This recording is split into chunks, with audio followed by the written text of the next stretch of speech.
John. The biggest breakthroughs of the last 100 years, no one is being taught.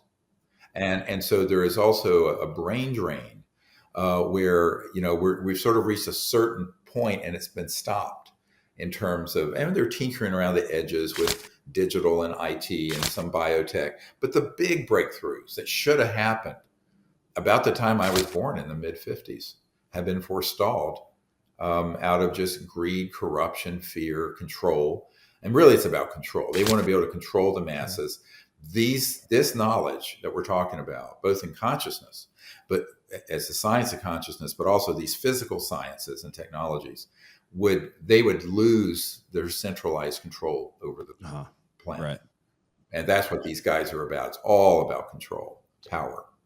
And this is the ultimate liberation movement in a sense, because people don't realize it. Whether, if you're in America, you're just in a wealthier version of their plantation than if you live in the Congo.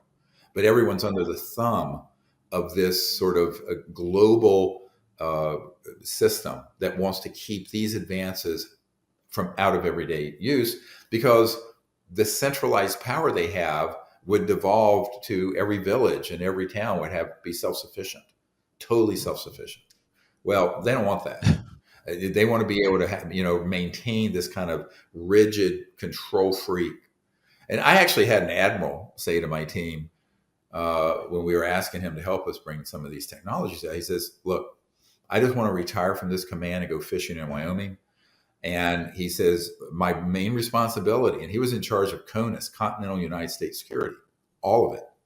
He said, my main concern is the status quo of the world's energy supply. That's our main purpose, meaning oil, gas, coal, nuclear.